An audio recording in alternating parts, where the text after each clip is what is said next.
Well, good day, ladies and gentlemen. I am General Lotz, and today we've got a new alien game. Not aliens. We got to go back in time.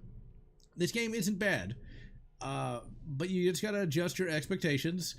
And joining me on this most monumentous occasion, we've got, for the first time ever, Chainsaw Man, aka Stupid Chainsaw Productions. Hello. And in addition, we've also got... Hello. That was the worst possible intro, Chainsaw. Let me do it for you. Hey, look, it's the Chainsaw guy here for the first time. And it's Medic here for the second time. Actually, I think this is probably like your 10th or 12th. No, it's probably more than that. Yeah, it's been I've quite a seen you while. on here before. All right, so we brought Chainsaw on. We kidnapped him so he can tell us all about the alien lore that neither me nor Triple X Medic know, because I could only suffer through so many of those modern-day alien books before I just gave up on it. You mean you didn't promise your fans you'd review all of them because you were 3 years behind and you read them all in a 3-month reading blitz? No, because I'm not insane. I wanted to just go cry afterwards. It's a brutal trek, people, but I've done it for you all. You're welcome. You need all the brain bleach you can get. Okay, we're gonna do just the story mode, just because I don't want to have to pay too much attention to the game, because you know, trying to read the chat and everything. So this is set in the modern day woke aliens continuity, and it is very much woke, as we'll come to find out. Because Chainsaw Man, he know who Zula Hendrix is. Yes, Zula Hendrix, the Ahsoka Tano of the alien universe now. She is the most important character that has never gotten a movie. Or actually, this is the first time we've actually heard Zula Hendrix's voice. Other than like a narrator for an audiobook. So it's kind of monumentous. As monumentous as any modern day alien thing can be. Yeah. The poor alien universe, almost as bad as the poor Predator universe, but Titan Books will not let this horse be dead. They just keep beating it. Yep. So I'm just curious. How did they make a 6 to 10 hour game where you're just building a border wall to keep these incursioning aliens out? I don't know, it's tower defense. Oh wait, this is the aliens from the space, not the... Oh, I get it. Okay, that joke fucking sucked. Sorry. You'll have to watch 5 minutes of Rise of Skywalker for that one. Bomb number 1 out of the way.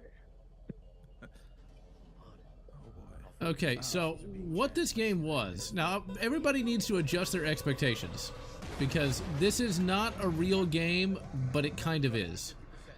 What this is a VR game that's been converted to 2D. And so you're going to see a lot of 3D like this. Now, y'all are behind me, but we just had our obligatory crash landing. I'm just throwing this out there because it is so possible today. It might just actually happen. But wouldn't you love an alien game where it's a prequel where you learn how Burke becomes a corporate slime ball? I don't think... You know, the funny thing is, there is a market for that. Exactly. Marvel did a What If Carter Burke Survived comic. Like, that happened this year.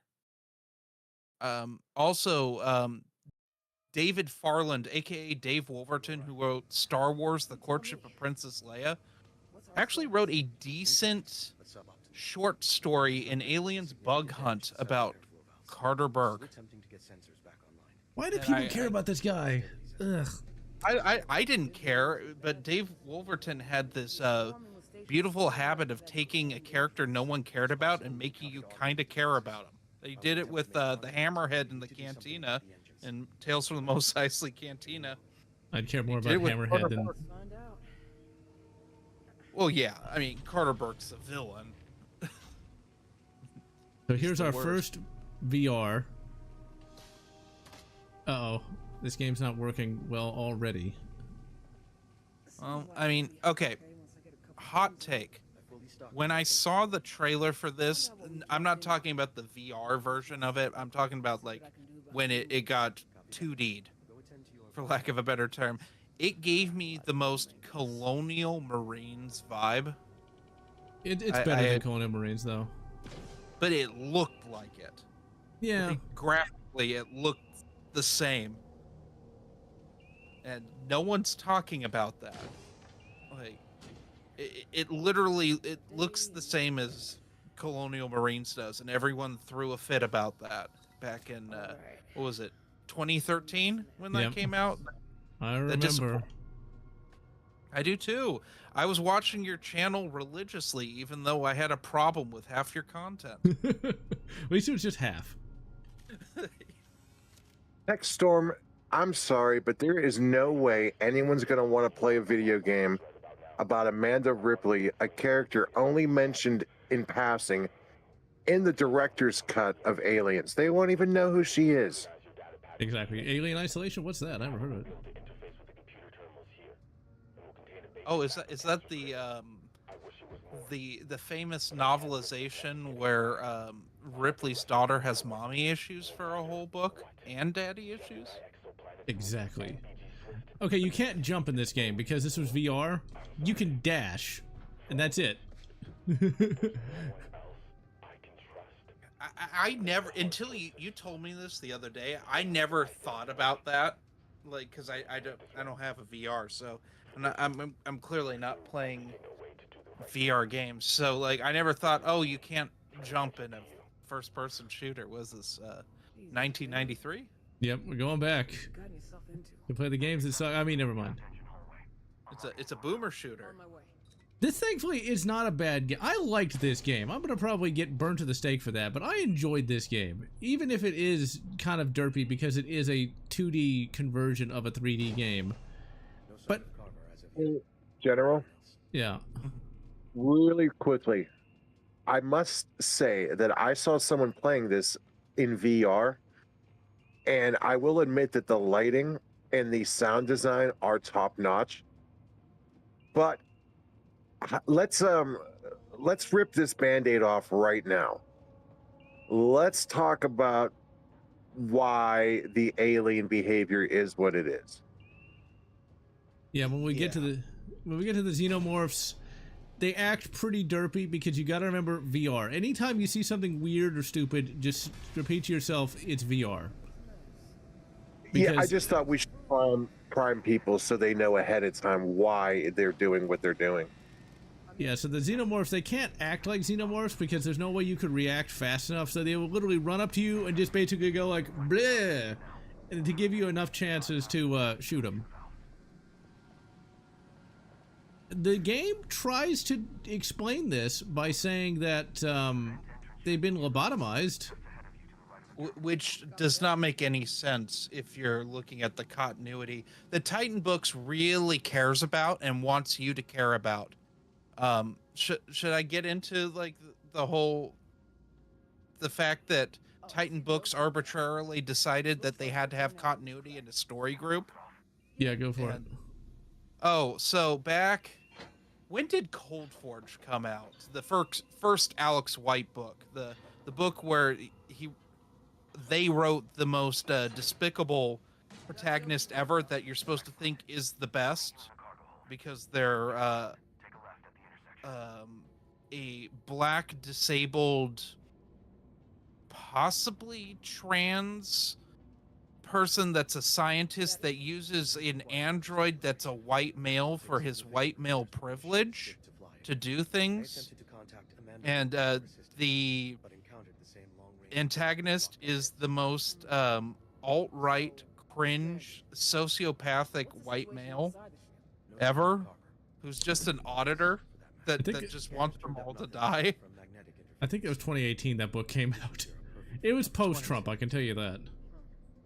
Oh yeah, and it is also, it's has the stamp of quality because it's third person present tense, because every weirdo author writes in third-person present tense now.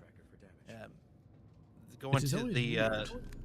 oh yeah, I blame Stephen King and the what was that, Mr. Mercedes trilogy. That was when he started doing that, and everyone followed suit. Which those Mr. Mercedes books are not. I do not care for them personally, but I prefer Mr. BMW myself. there you go.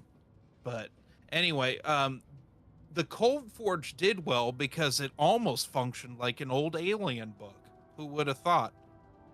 Because we were too busy doing weird in-between books, like Out of the Shadows, a book where Ripley and Ash show up for no reason.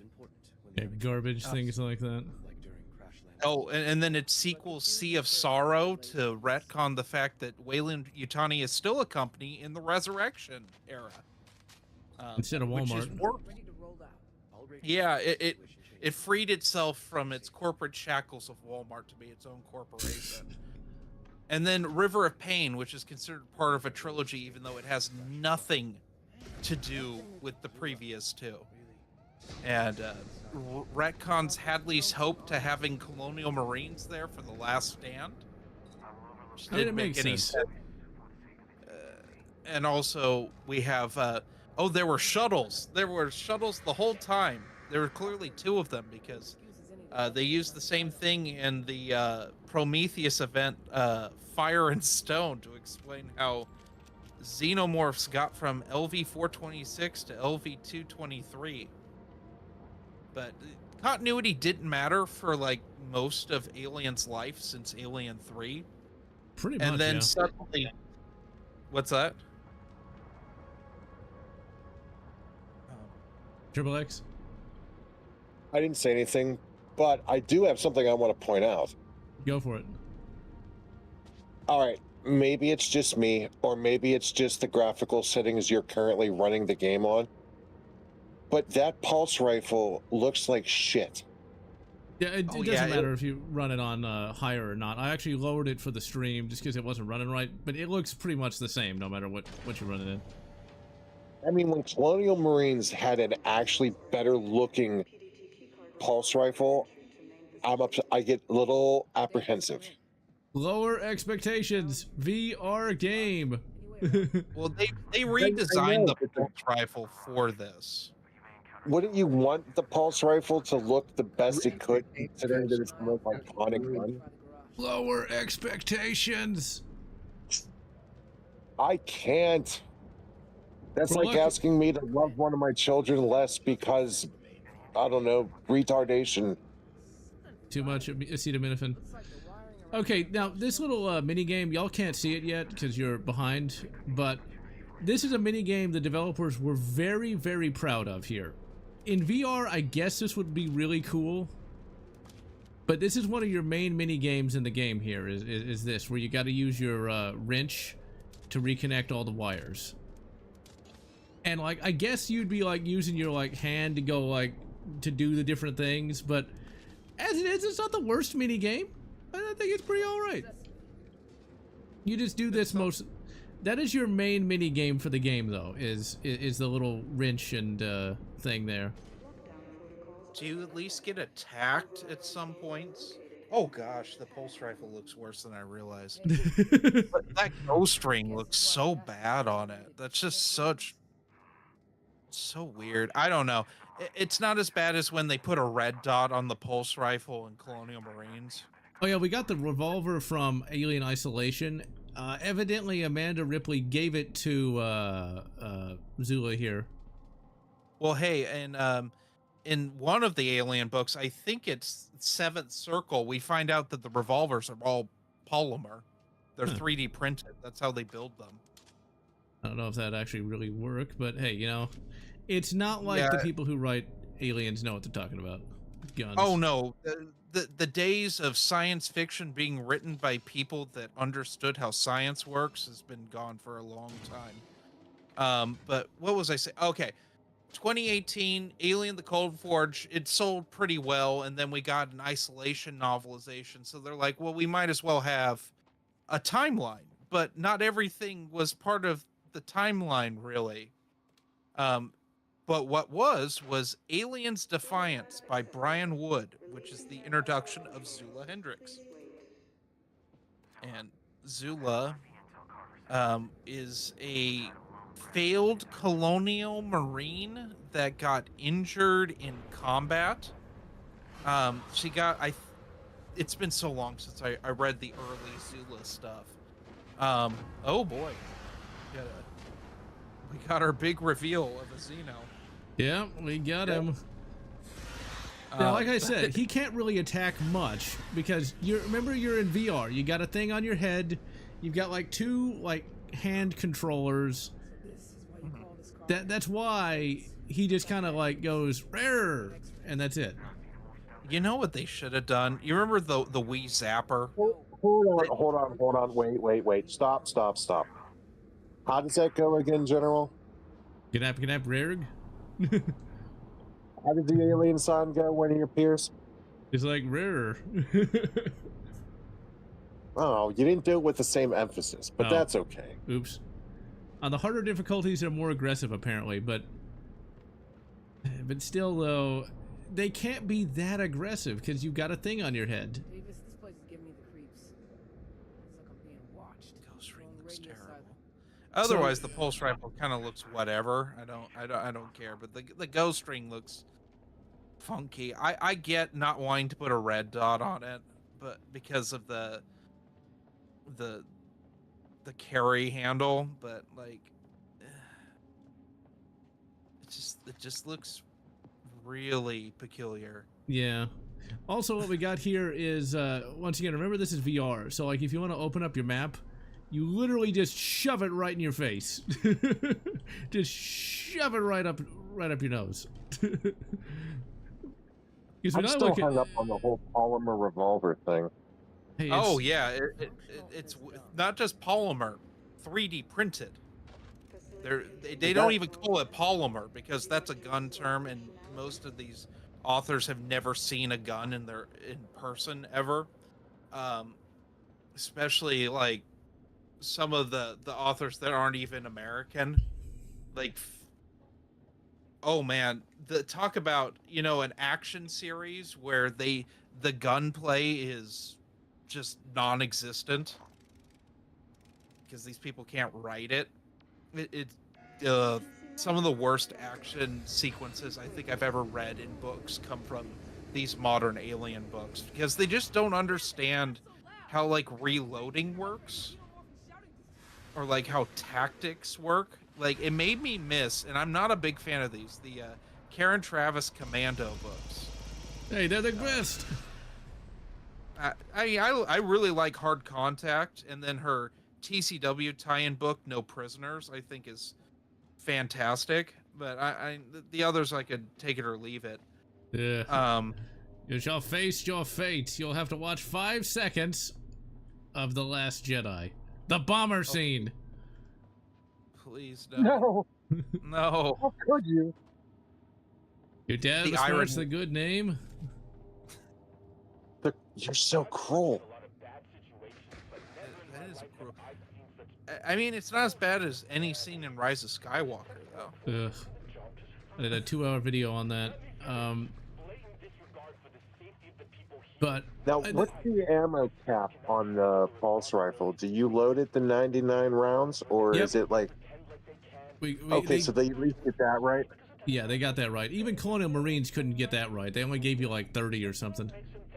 Yeah, you could extend it to 45, and then if you found Hudson's pulse rifle, it was 95. It wasn't even 99. I just replayed Colonial Marines early this year because I was going to mod it because they came out with a mod that fixes the Xenomorph AI, but I got lazy and then didn't feel like installing it.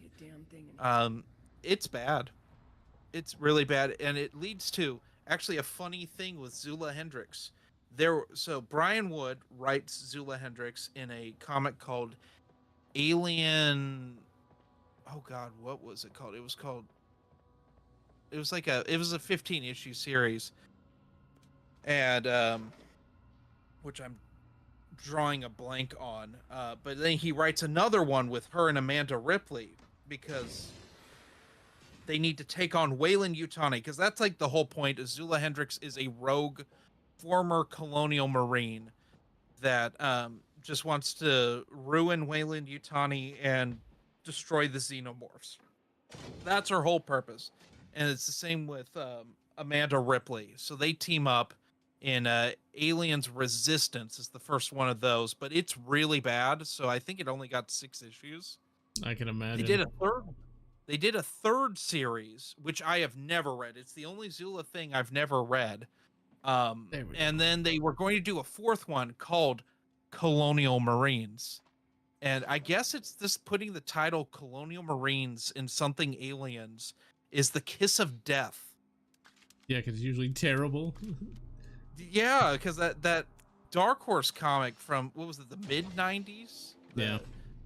Like 96. That's horrible. Yeah, that's horrible. The game was just a catastrophic failure. And then they didn't even come out with this comic, but it was because Disney had bought the rights to 20th Century Fox, so it got canceled. And that was the end of Brian Wood writing her, but we would get a novel with her called Prototype by Tim Wagner, which is, in my opinion, the best characterization of Zula Hendrix. She's like, she needs to make some money to get Davis a new body. That's the android that's assisting her in this. Yeah, the one with the glasses.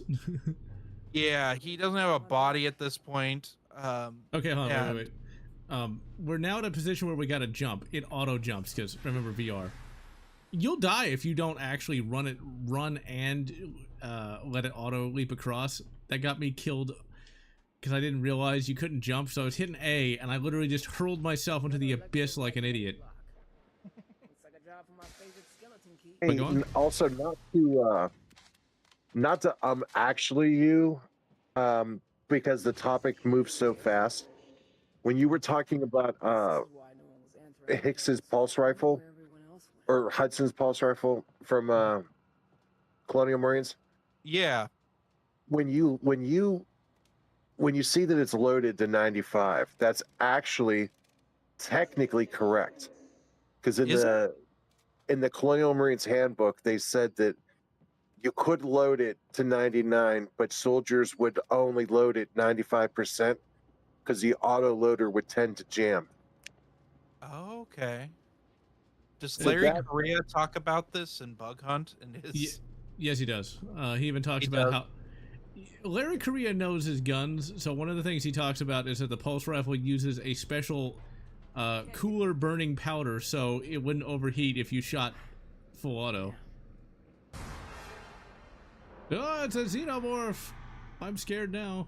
There actually is a pretty good jump scare in this game.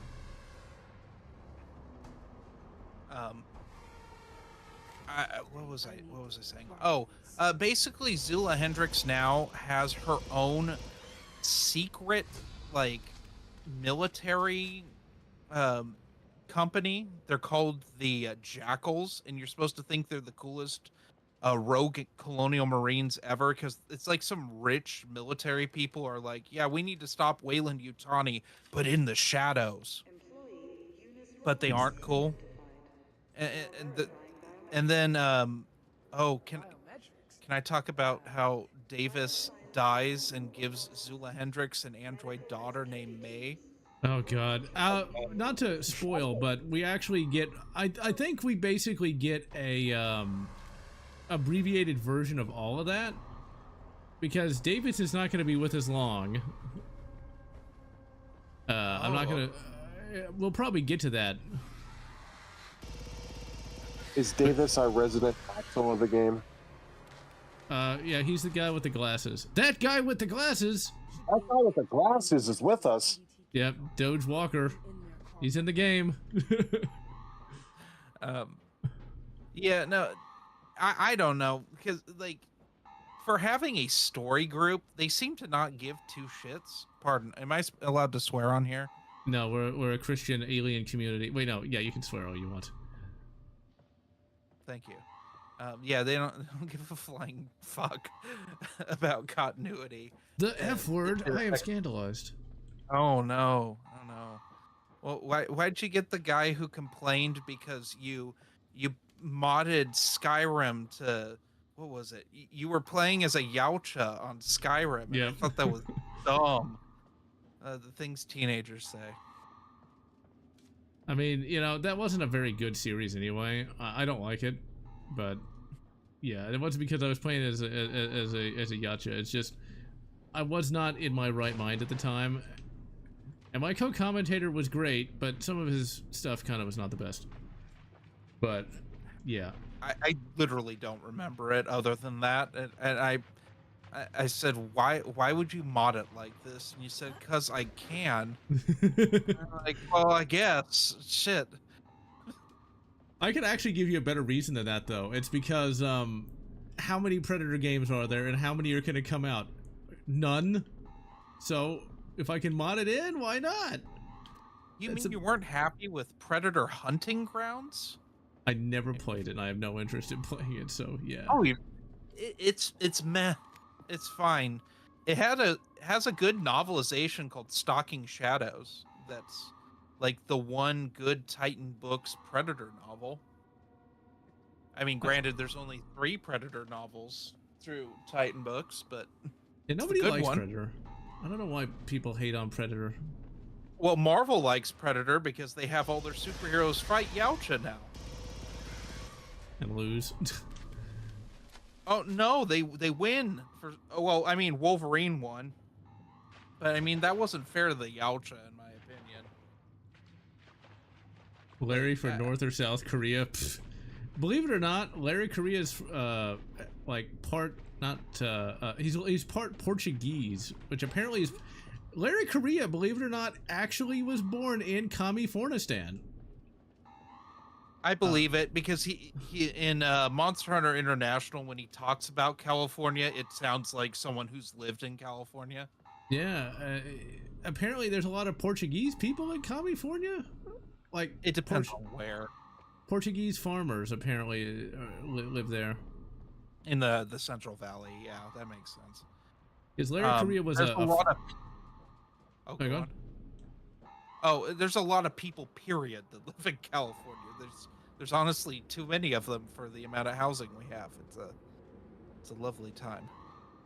And Larry Korea was actually a farmer, like a legit farmer for his childhood. He really hates cows.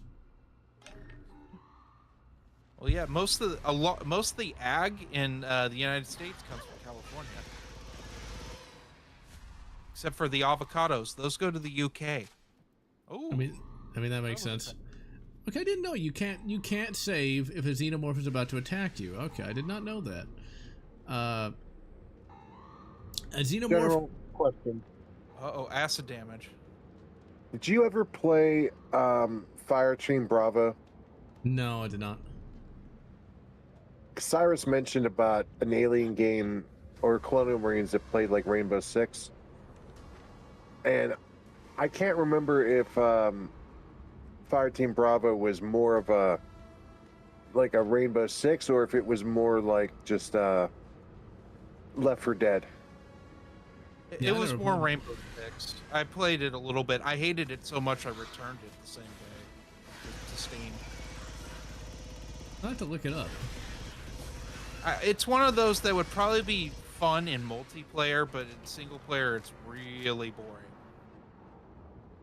I can I imagine. remember Resident Evil tried to do the same thing with what was that? Umbrella Academy or some shit like that. Umbrella Academy, I think, is one of those woke Netflix shows. Are you talking about Resident Evil Operation Raccoon City? No, not ORC. There was like a first person that was supposed to be like a fast paced Oh, the one everyone hates. yeah. It literally got like a 1 out of 10 on like some like rating sites. It made Survivor look good. And that's saying something. You know, Survivor wasn't that bad. I mean, yeah, it was bad. Don't get me wrong, it was bad. but at least they tried, which is more than anyone does today. I just remember, I don't think I even played through the whole thing back in the day because I never owned that. I more remember the James Rolfe review, which is one of the classic Screenwave terribly written reviews, and they're intercutting him with the cutscenes from RE1. Wow. I never saw that. It's pretty bad. Survivor, literally, like, the only continuity it has with the other games is that the main character references he's friends with Leon Kennedy. Yeah. He just randomly names drops them. It's pretty awkward. Oh. There was, and I know it's a cardinal sin to name other YouTubers, but there was a guy named Noah Cadwell Gervais who did an 8-hour-long YouTube video on all the Resident Evils, and he did a really good take on Survivor. Night Dive. I did not hear anything about Night Dive wanting to remaster Alien Trilogy or Resurrection. I'd love it if they did, so you could actually make those games playable. Oh, I got flamed for talking bad about Alien Trilogy back in the ye olde days. People like, it's such a good game. It's like, it's not such a good game. It's not good. Alien Resurrection is too hard to play, so yeah. If you remember the infamous, like, what was it, IGN review where they complained that Resurrection used the analog sticks? Yeah, I remember that. It's one of those things of like, that's the least of that game's problems. That game is just too fucking hard.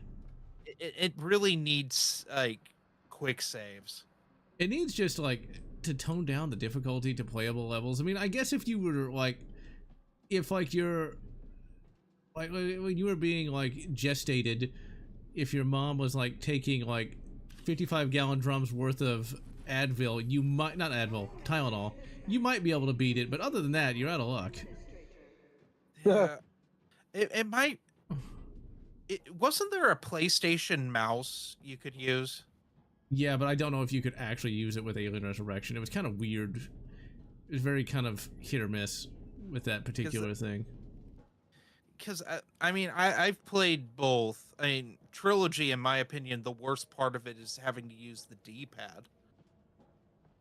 I do not like using the D-pad in first person. Or, well, using a controller at all. I'd rather have a keyboard and mouse, so be curious if they were. I mean, you could probably get something modded to make it work, but I don't know. Yeah, apparently Alien Trilogy can use the mouse injector for Duck Station. So there's the model for the pulse rifle, and that does look pretty ghastly. I mean, it does look pretty bad. It looks like it hasn't finished loading. It could be that I turned the graphics down, but... What is your all's opinion of the pulse rifle in general? With 2025 gun standards, do you think the pulse rifle looks dated? Yes. No. Yes. No. It's 80s. Oh, okay. Yeah. All right. To be fair, yeah. I mean, it's definitely like not like, so we say, ergonomically pleasing to the eye, but that's what I like about it. It's the space rock. It's like the same thing. I feel the same way with that and Decker's weird laser revolver and Blade Runner. Like they look kind of like goofy, but that's like the appeal of them. I still think the pulse rifle is the coolest gun that any of these Alien films have made. Especially with what was that, Alien Earth, that god-awful TV show? Yeah, where they put a pulse rifle counter on a Chris Vector. they put them on bullpups. They were Steyr AUGs. Oh yeah, that reminds me. There is a inexpensive Steyr AUG coming to the market. It's only about $800. It looks like it's gonna be pretty good. I forget who manufactures it, but just look up like cheap Steyr AUG and you should be able to find it. They basically It'll be horribly neutered in California. I can tell you now. I don't even want to think about that because that's just painful to think about. Well, it won't have a muzzle brake because those are scary. Or at the thing that goes up. You remember what was that? Dianne Feinstein. We must ban the thing that goes up. It will either be a brake action for reload. Actually, no, that wouldn't make any sense. It will have one of those ghastly fins on it. Ugh. If it even comes here. They may just ban it. They're trying to ban the Glocks right now because they could be turned into machine pistols. I mean, as we all know, criminals they actually do go to the ATF. They get post dealer samples. We all know this. This game is basically you plugging things in. But it's Remember when the free! bump stocks and pistol braces were the big scary? Yeah. Now, A bump stock makes you more accurate. man, I remember trying to explain that to somebody that like what a bump stock did. Oh, that was painful. It's like, but it turns it into a machine. No, it doesn't. It literally bumps your finger. That's all. We never had them in California.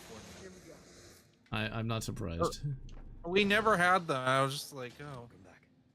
When that whole thing happened, I'm like, yeah. Okay, so since you're a welder, Chainsaw Man, how accurate is the hand welder to like real life welding? You know, it set a bad standard for me as like thinking that all welding was like this. It is, I believe it is an oxyacetylene torch. That's the only thing that makes sense, because when you weld, typically you have to, and you're not using like straight fuel, you have to have a ground. You have to have a ground clamp because you're using electricity. So it's clearly not a wire feed process.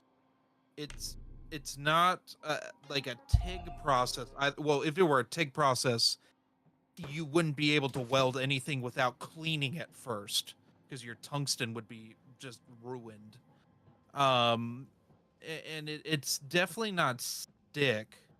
Yeah, it's got to be some sort of like, I would assume oxyacetylene, because it can weld also, whereas like if you ran it with propane, you could only cut. So you could melt what you just did a minute ago with it, but you wouldn't be able to seal it back up. It would hurt your eyes. I felt bad for those actors in Aliens, because they're clearly using like an oxyacetylene torch, a totally different thing, and they're reacting to it because you get arc flash really bad. That's not enough. Like, you'd want to have a hood on. Is what I'm getting at. I can imagine. That little screen ain't gonna do nothing to prevent your eyes from, like you said, getting arc flashed. Or worse, arc burn. That's you'd when be lugging a big tank around with you. Yeah. If you had a tank that small for welding, General, it would probably last you like 10 minutes. It wouldn't go through the whole door, I can tell you that. Also, oxyacetylene, I had one of my teachers called it caveman welding. It's better than nothing, but it is a miserable time to actually weld with oxyacetylene. Oxyacetylene's better for cutting. Specifically when you're when you want to dial in a flame really quickly, because that's the other thing is it wouldn't just come on like that. You'd have two knobs for acetylene and then for your oxygen, and you'd have to fiddle around with them to get the right flame for whether you wanted to cut or weld. It would be two different flames. It would have so, yeah, I don't know. It's neat. I would love for welding to be like that. Maybe it could be a laser. There is laser welding now. I have no experience with that because it's really expensive and cutting edge technology. No, maybe in a couple. Not to mention that literally after they cut with it, they throw it right back in their pocket. That's true. Yeah, it would be hot. Maybe you could say they have like a fire resistant pants. Because I mean, they make that now. I've worn them before. Any luck finding out where They have Rob is? tungsten pants. Lead line pants, Okay, perhaps. getting somewhere. Or they could have like an AI built into the torch to like mix the acetylene and the oxygen automatically. It could happen. But still, you'd have to dial the flame in manually, unless the AI dialed it for you. It That's a could. possibility. I could see that happening. But like in the movie Aliens, they're using oxyacetylene. Probably, they might be using oxypropane, not for the welding scenes, but for the flame. That's usually what they do in a movie when someone uses a blowtorch. It's oxypropane because propane's cheap and it's really you can just go to like the gas station and get a propane tank. Oh, we're about to see a face reveal for Zula. Oh my Hank Hill god. has sold a lot of propane for welding. What's that? Hank Hill has sold a lot of propane for welding. Well, for cutting, you can't weld with propane. Sorry, potato. I'll say this yeah. real quick. I'll say this. I think Zula isn't actually that ugly. I think even though this is a game from 2024 and converted in 2025, I think she actually looks feminine, unlike so many characters today. It's She the looks like same Riri. character. Oh, go on. She looks like Riri. She looks better than that. Well, she's looked the same, consistently the same since she's a comic book character, so she has to look a certain way. So they've kept it. This was like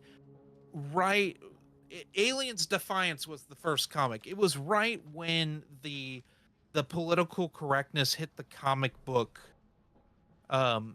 companies like on a regular basis. And it was also go on. I was gonna say, so she had a chance to actually look hot versus just, you know. I mean, not. she looked tough. That wasn't the point of the comic. She was mangled, and it was about her getting over her disability and stuff. Because she has a weird spinal implant because she got injured in a training exercise, and it at least made her a paraplegic. She could be a quadriplegic. I can't remember now, and my reread of that probably won't happen until the end of next year. If I'm going through because I've been going through all the Aliens original omnibuses in all those comics in publication order. So that's in volume 4, and I'm not done with volume 1 yet. I'm only about to get to the Alien 3 comic book adaptation. Oh dear.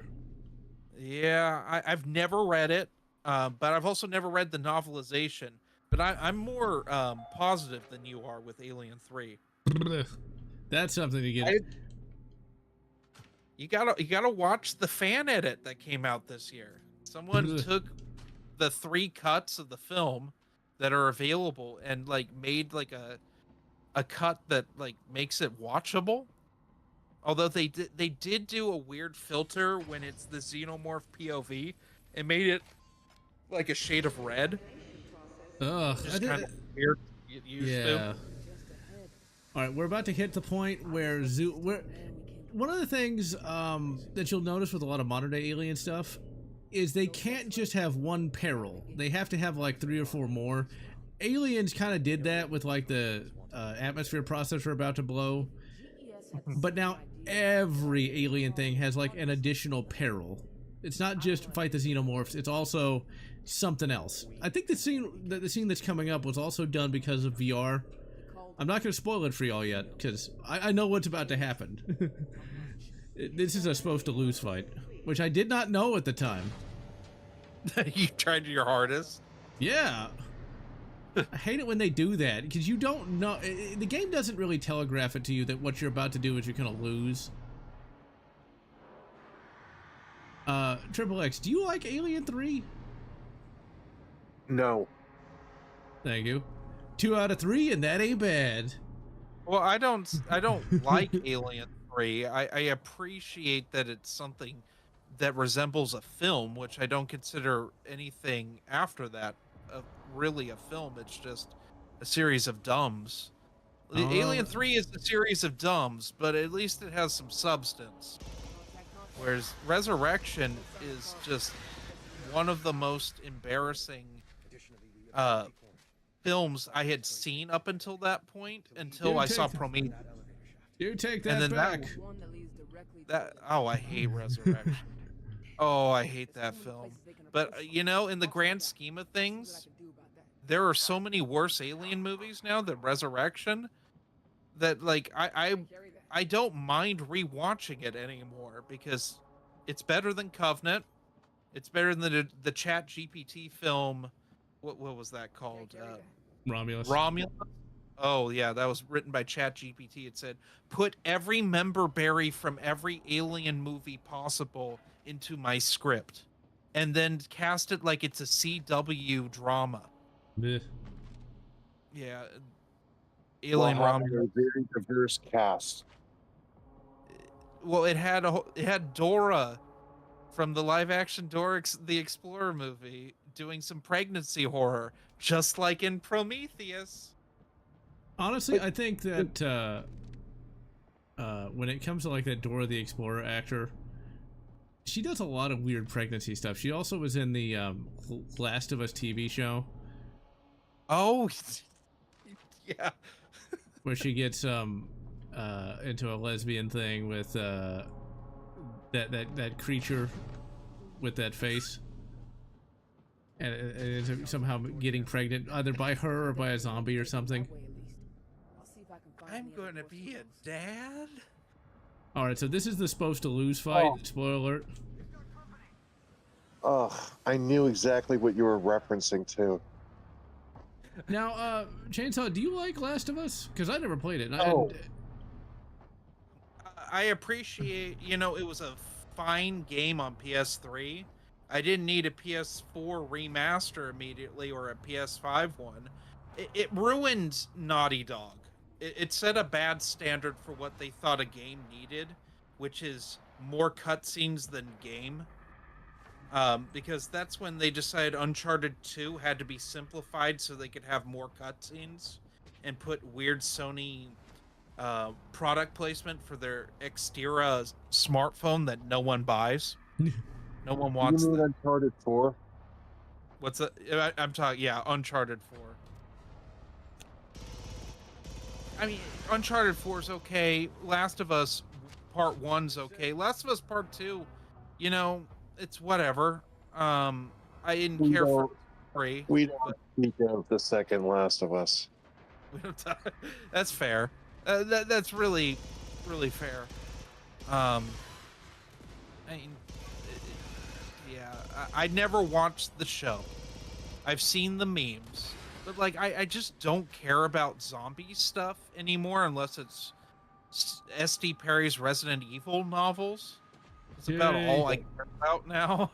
Or World War Z. I did do a reread of that. I have a review coming out either next week or the week after on it. Actually, they're not zombies. They are cordyceps infected. Thank you. I could hear. I could hear shit. So when does this give up and say you're gonna lose? Because it looks like you're doing pretty okay, John. What's gonna happen is you're gonna run out of ammo, and then they're gonna kill you. Oh. Who's John? I don't know who John is. General. My cover's been blown. It's like I had my name. I don't mind if y'all call me John, because you know me. You know, like my name's been out there for years. It's like, and if somebody wanted to find me, they could. It's like, who cares? You can call me Jeremy. I don't care. If you follow my podcasts, it doesn't say Stupid Chainsaw Productions on them on Apple Music. So yeah, there you have it. Or Apple Podcast. Who knows what Apple calls their product? Who would win in a fight, Nathan Drake or Laura Croft? I'd say Nathan Drake. I'd say Laura Croft. I'm just They thinking actually did they actually did that on I forget, there was this website that used to do like character battles and who would win. And of course Lara Croft won. But no, I'm sorry, like Drake went up against, and I don't want to spoil anything, but he went up against gods. I mean, if you follow the Top Cow comics, Lara Croft has done the same thing. They're pretty equal in a lot of ways. I just think she's better trained. Oh no! Yeah, there Not goes David. there goes Davis. It's like the 4th time this has happened. This is his character. He says quirky, weird things for an android because he's technically the first sentient one. And then like he loses. This happens all the time if you read the comics or the books. I mean, at one point in the god-awful, the worst alien book, Colony War, a book that Titan Books was like so desperate to get people to read, they gave out free copies of it. He loses his body before the book even begins, and they put him in a synthetic cockapoo. What? And that's the show. Yes, he's in a dog's body. Okay. That Amanda Ripley's husband wins in a poker game from this rich mobster lady. That sounds about that right. That is a thing that why does this revolver not have Speed loaders. moon clips at the very, yeah, speed loaders? I was like thinking at least have moon clip. Well, No. I don't know if that would work with the cylinder the way it is. It's dramatique. I like how they redid the wheel and decided to go with like, what is that, like a hexagonal wheel instead of just a round cylinder. Yeah. Okay, I think I was supposed to die, but since this is on easy, I'm just like slaughtering all the xenomorphs. Like even on normal, I usually end up taking more damage than this. But I'm almost You're out not of a ammo. true gamer, General. What? Yeah. You gotta play it on the hardest difficulty possible. I know Be people love to sad. do that, but like for me, I just never like that. I won't play it on easy, but I'll play it on normal. I like normal. I'm a normal man. I do Like hate when being people water call you like an anti-gamer if you don't play on the hardest difficulty all the time. No more bullets. No Yeah, more you gotta play on the bullets. hardest difficulty, and you've gotta play with the brightness all the way down. Oh, I was gonna ask if you could do that. That's pretty wonderful. You can probably turn the brightness down a little bit, but I like the fact that Zula there, like, I said no. It's like, he's not me tooing you. It's a xenomorph. He's not going to listen to you. He's a bug. It's a bug. Do you consent with me hugging your face? Well, we're about to get to that point. This is very much a VR thing. I mean, y'all remember the 3D thing, right? Around the 2010s where they constantly had to shove shit at your face. Yeah, the Avatar effect. Well, here we are. This is the shove shit at your face thing. I'm not dead yet. I guess this would be kind of neat in VR, but would you really want to play a game for, like, we've been going 58 minutes. Would you want a thing on your head for 58 minutes? Damn bugs gunked everything up. God, do you think, like, think of how bad some VR goggles smell? How pungent. Also, how does she have the revolver? Davis, think we Uh, hurry. Dramatique. Got company. I mean, fair enough. We saw dumber things in the first AVP when I'll buy as much time he as I can. manages to pull out the Desert Eagle, Yeah. the other guy's holster. You don't have enough bullets As to soon as shoot I the face saw the huggers. revolver, I knew what you were going to have to do. Yeah. I was like, yep, she's going to have to shoot the face huggers, and then it'll let you get up. No. It's a supposed to lose fight again. Yeah, you can't reload. I actually redid this, like, more times than I want to admit, thinking, like, oh, I must have, like, missed, and you can't admit. No, it's supposed to lose. All right, now you just sit here. You're out of. You can't do anything now. Well, This this is- Yep, there it is. Now imagine in VR, this might look really cool. This might. I mean, I've seen worse looking face huggers. Why is it Why is it doing that? 3D. Well, I mean, the jumping on the face, you know, that's fine. But why did it flex at you? Why did it suggestively flex? 3Ds. It's like a peacock showing off its plumage. Supposed to go down fighting. I don't know. There are worse things. There's not much time left. Have either of you seen Alien Earth? No, I have not. My chest. Like, there, one of the android children in that, it's a human child's brain in an android, can speak xenomorph. Of course it can. I saw that, yeah. Yeah, and she's like whispering to it in the xenomorph, like a chest burster in the xenomorph language, which, by the way, they decided that the chest burster had to look like it did an alien with no limbs, even though it was because the prop department couldn't get the chest burster to come out with the limbs on it. That's why it looks like an eel.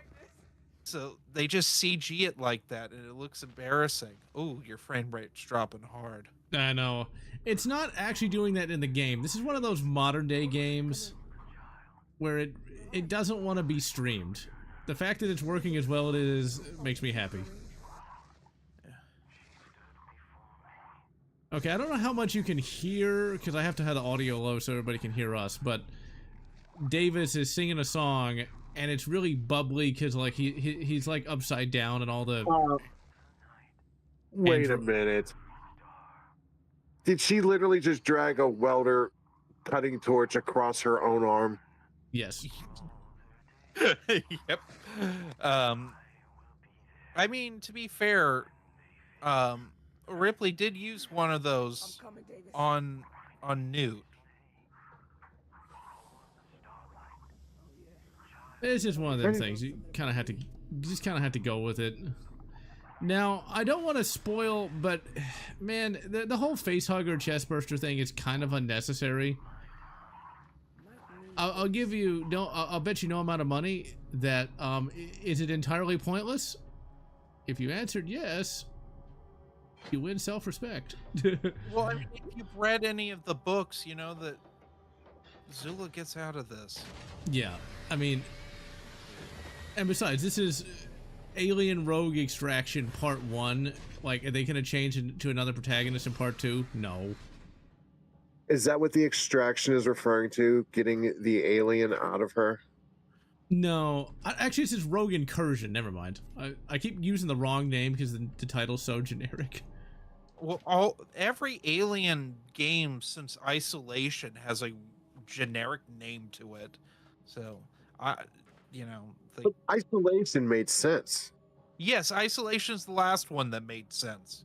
I'm talking like that weird, like, strategy game that came out. Yep. We're about to have another 3D moment. Don't forget the Five Nights at Freddy's style game. Oh yeah. I didn't even know about that. All right, we got 3D. This is the 3Ds. We got 3D. It's a good. So y'all are a little bit behind, but we're almost to 3D. Because this is entirely gratuitous 3D right here.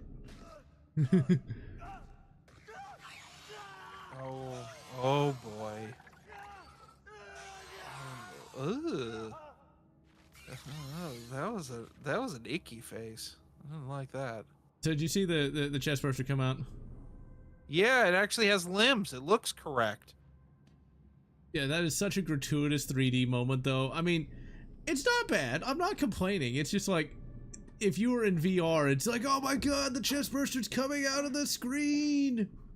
Well, it's like that weird VR game called Vader's Castle, where like you're hiding from Darth Vader for the whole game, and then you eventually duel him.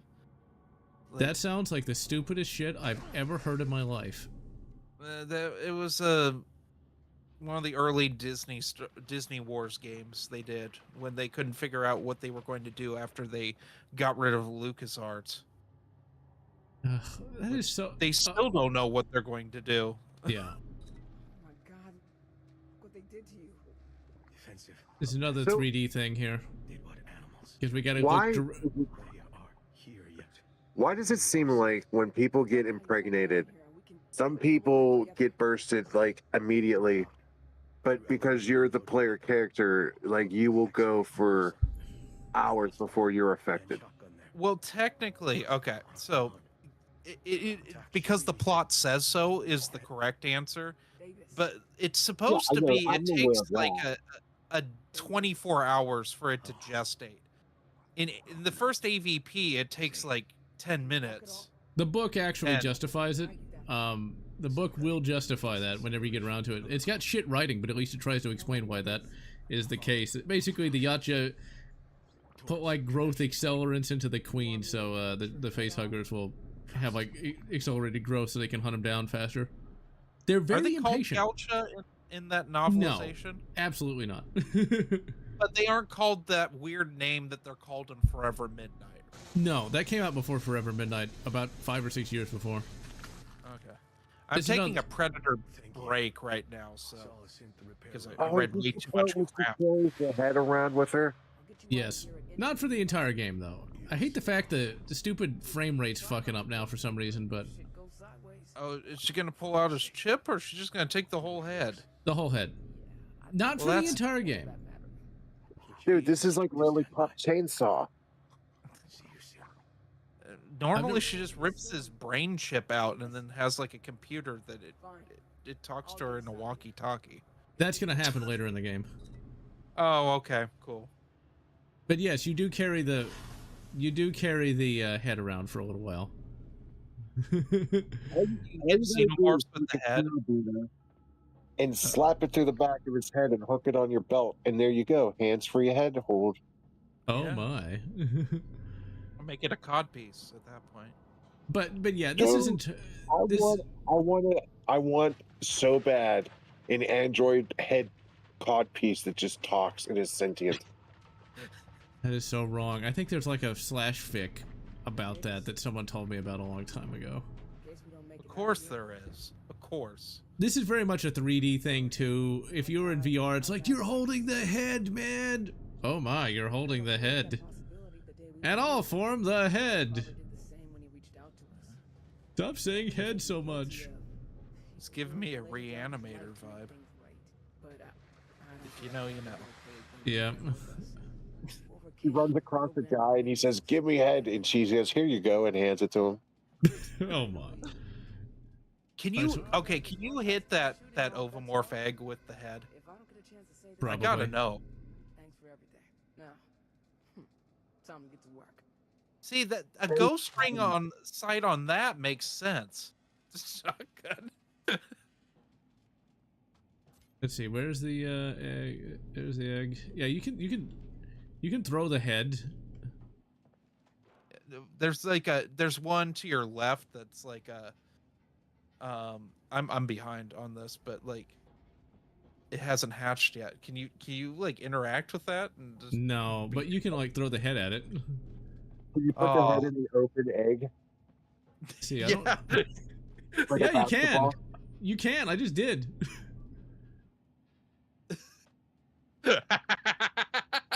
I mean, Their head. let's see. Can Zula play basketball? Wait, would that be considered offensive if she can or can't? I don't know what the rules are on this.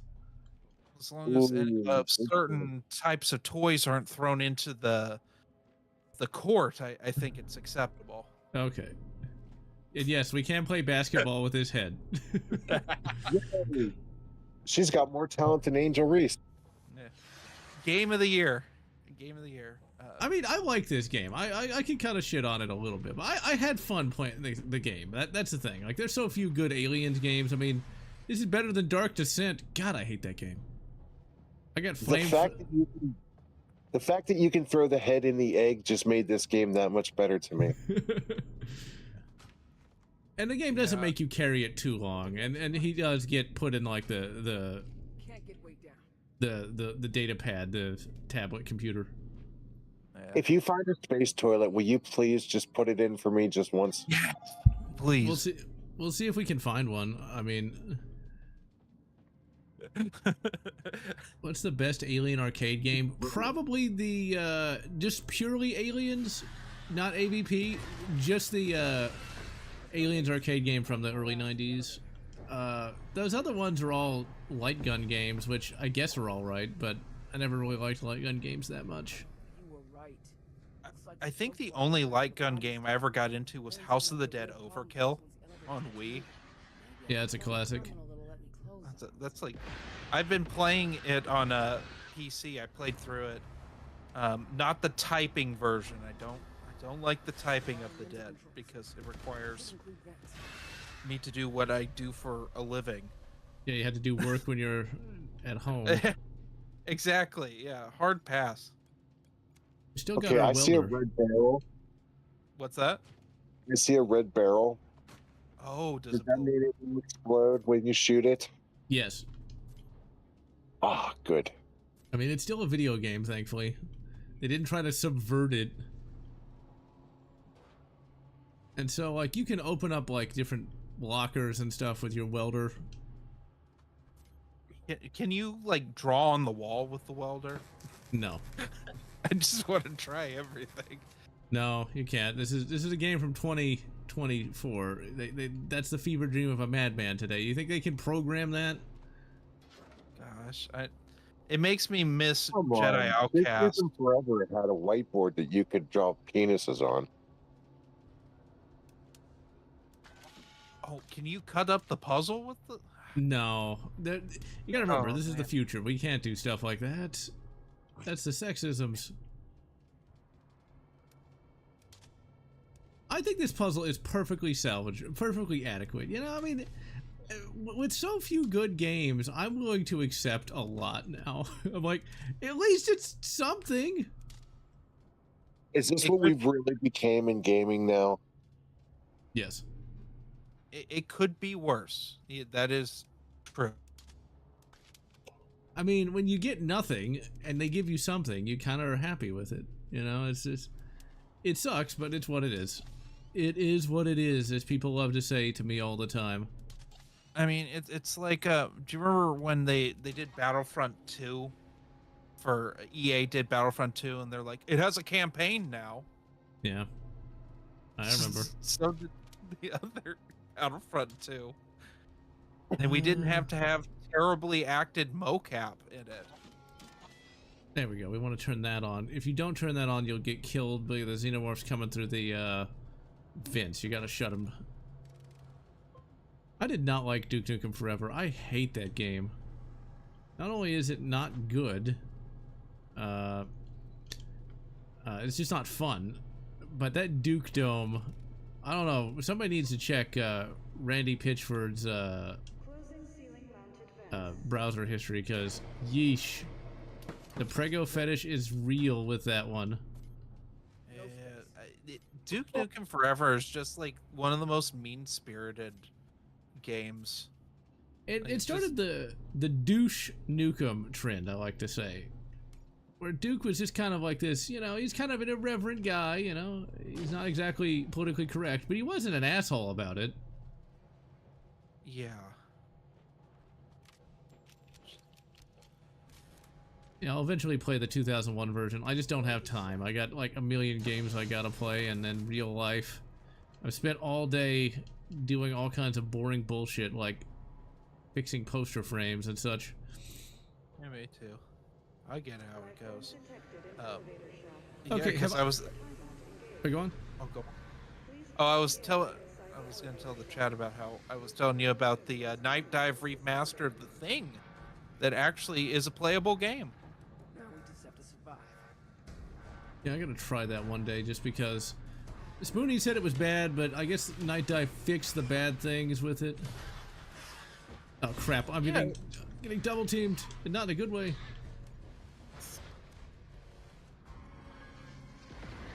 Why are they attacking you now? You have their Damn it.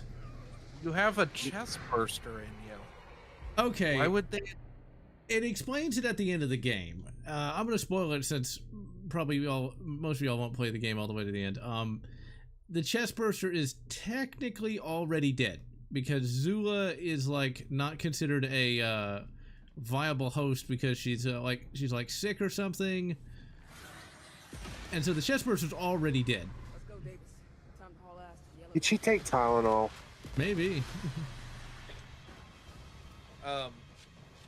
That's like up there with the twist in what was that Aliens book, Phalanx, when they eat the herbs that make them puke up the chest bursters. Yep. That was goofy. I wonder if they're gonna bring that in, because like, yeah, the chest burster's already dead, but they don't really explain why. You were right. Looks like They did that in the remake of Resident Evil Nemesis, where you get impregnated by a drain Deimos and you eat the green herb and you throw up the parasites. Oh. Huh. I have not played the remake of RE3. I've only played the RE2 one. And not all the way through. It's a fun one. I just don't have the time. And I don't like Mr. X chasing me all the time. Mr. X is more Nemesis than Nemesis. Yeah. Xenomorph becomes really obsessed with trains and Sonic. Yep. And posts on Reddit all the time. Ooh, I mean, wait, go on. Oh, it jumped and then it like tried to uncoil itself because it's VR. Need to give you time to shoot it. Yep. I mean, I can be kind of. Wait, Before I forget, General, quick announcement for everybody in the chat. Due to unforeseen issues, next week's stream will be taking place on Sunday and not Saturday, so that no one's confused when you don't see a stream on Saturday. I wonder what it could be. Could we have no time or all the time in the world? What time is it? That's the real question. I don't know, like 7:30? Oh no, I mean, like, what was the AVGN time? It's 5:40. That meme does not get old. That's one of those things. No. Like, I forgot the meme when I was doing the review of his novella. Gnome Cave. I mean, no, it's not the worst thing I've ever read. He most certainly didn't use AI. No, he wrote that. He wrote that. That is someone trying to adapt a screenplay that doesn't know how to do it, but it is something. At least he did it versus just kind of like not doing anything. And let's see. Battlefront with stormtroopers with shock trooper markings. I don't remember. I never played the EA Battlefronts 1 or 2. It's bad. They're bad. I couldn't stand the fact that they didn't come up with like a Battlefront 3, and it's just them doing the original title again. I hate that. I hate it more than, well, maybe I don't hate it that much, but still. It was annoying. It was really. It was so clearly FPSs that were meant to be played on console, which was frustrating, especially the first one, which is just a multiplayer only game. Yeah, I wasn't even going to consider giving it a chance. Alien 3 SNES game, the egg won't take damage when they're closed. I don't remember. I haven't played Alien 3 SNES since like 2009, so yeah. Better than Alien 3 NES. I can't even imagine. I mean, I know people like literally love to fillet Alien 3 on the Genesis, but I hate that version of the game. I think it's mainly just British people. I think it's the people like the sounds the Genesis makes. I think that's why Sega Genesis fans exist. It is the soundtracks sound kind of awesome. Yeah, I can see that. I will always gravitate to Super Nintendo for most games except for Shaq Fu. Shaq Fu is slightly better on Genesis. I can say that.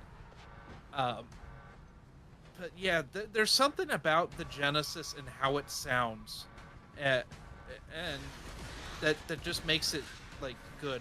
Oh, Mortal Kombat 1 is better on Genesis than on Super Nintendo, and that's also because you can put the blood code in. Yeah. Now, Triple X, did you ever play Shaq Fu? I did. What did you think of Shaq Fu? I thought it was jack shit. Yep, I kind of liked it though. I'm probably one of the few people that liked it because the story was so ridiculous. I'm like, wait a minute, Shaq is in a magical land. Oh, that reminds me, I was at Walmart today getting a grill because I'm going to start grilling this weekend. Gonna make Hank Hill sad. But there's literally Shaq candy. It's literally just like Nerds candy with his face on it. Oh yeah, dude, they was selling at 7-Eleven. It's just that man. It's oversized gummy candy. I mean, I was hoping for Kazam candy myself. It could happen. It could happen, I suppose. People could get really nostalgic for no reason over Kazam starring Shaquille O'Neal. I was gonna make a review of that one day, but I never got around to it, unfortunately. Why? I don't know. Oh wait, no, I wasn't gonna review that. I was gonna review Wishmaster, and I actually cut together a little clip. It no longer exists because the hard drive it was on died. Where like, there's a scene in Wishmaster where like, well, the Wishmaster is like torturing a bunch of people, and I was literally just gonna have the Kazam rap play over that.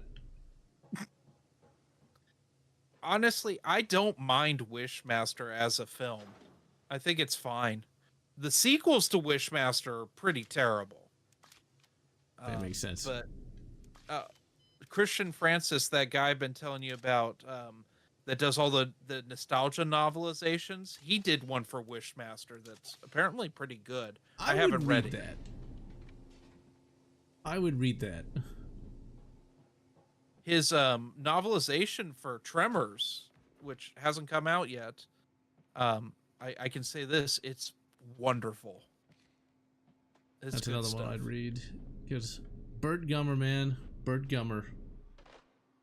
There's like new jokes with Burt Gummer in it that actually hit pretty well that I wish were in the film. They involve a character they cut out of the film.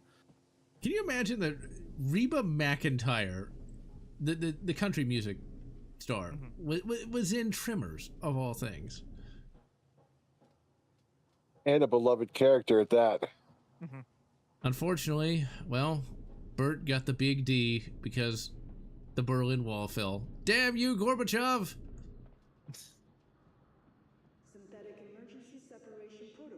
That was the strangest thing I ever saw.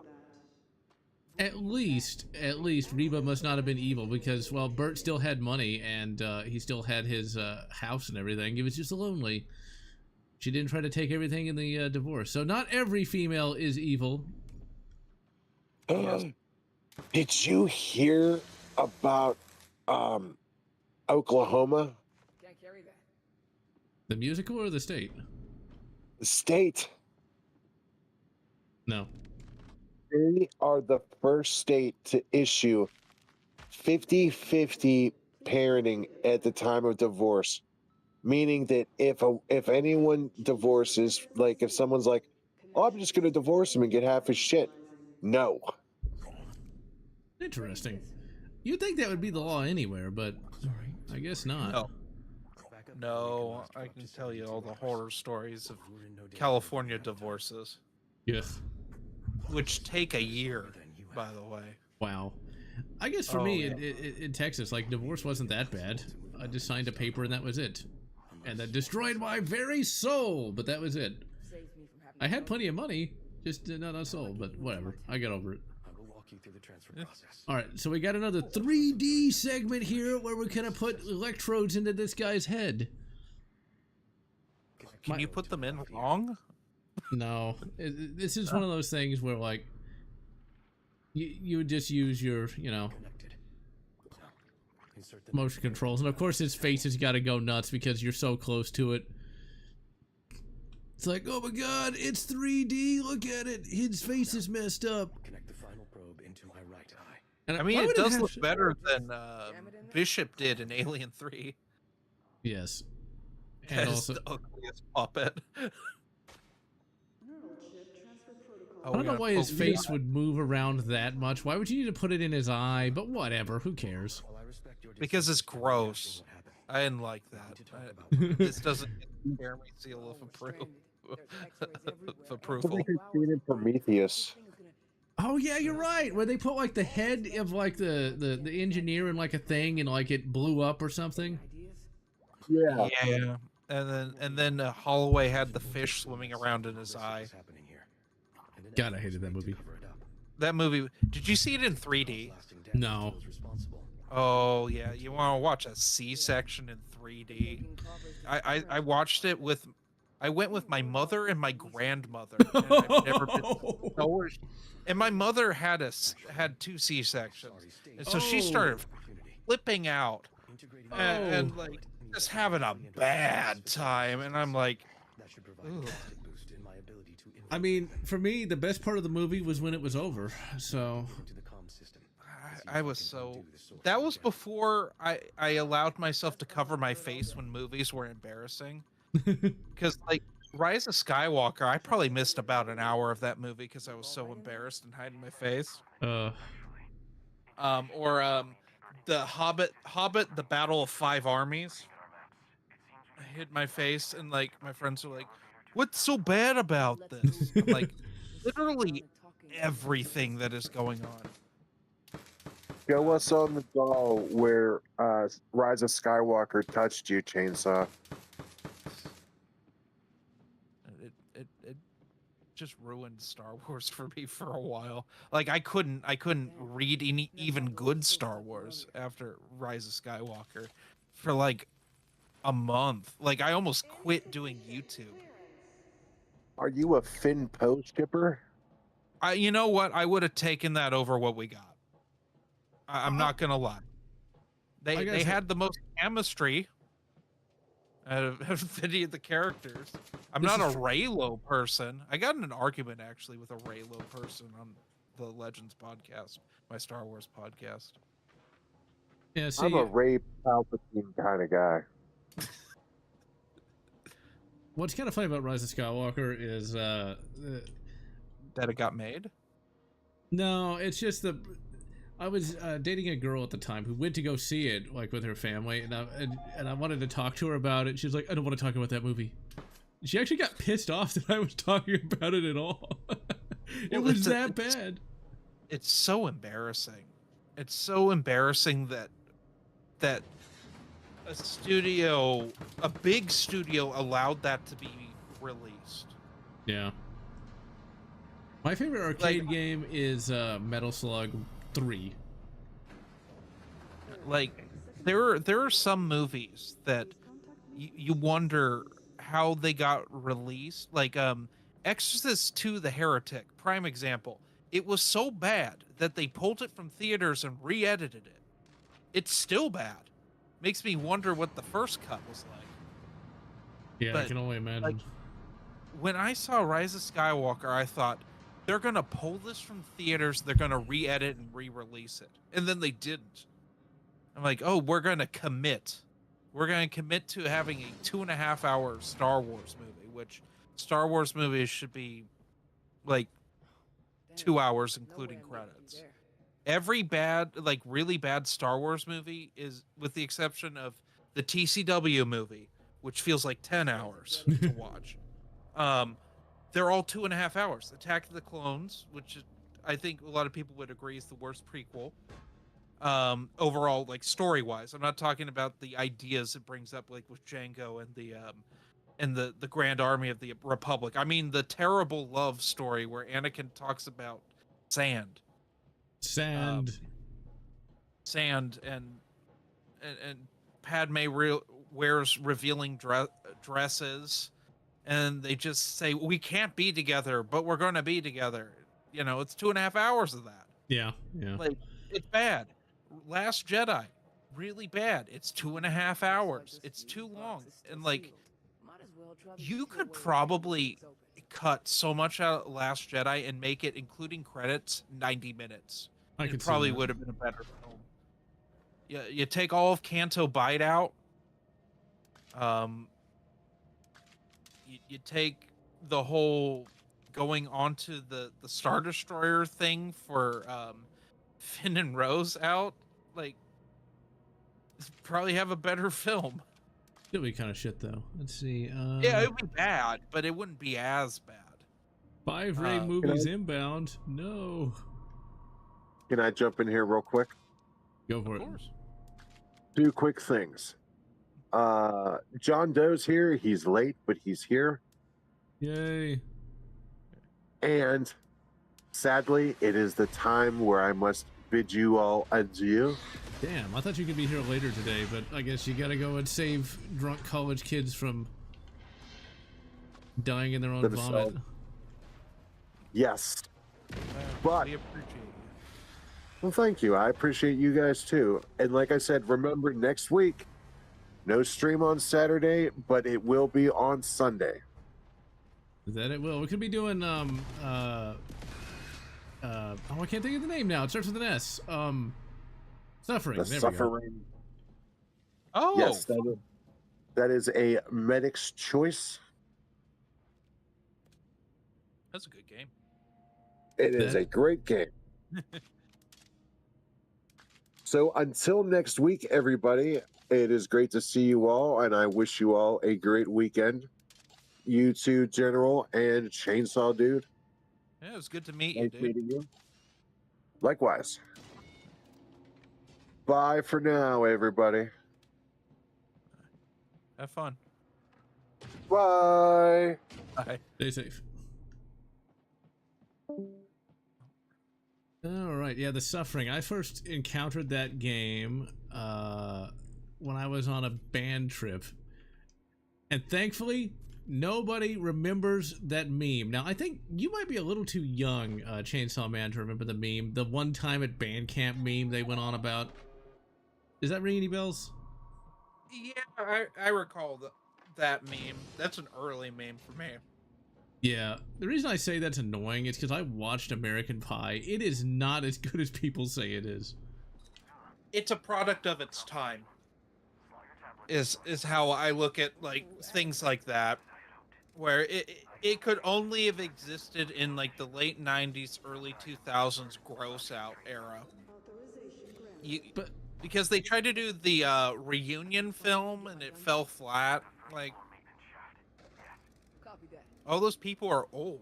Like, Yeah. all the fans of American Pie are as old as the people in it.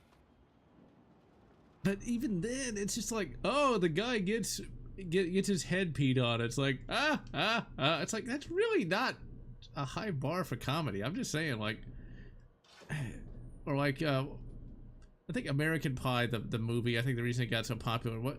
Oh yeah, he did something with a pie. Like, I don't remember what it was.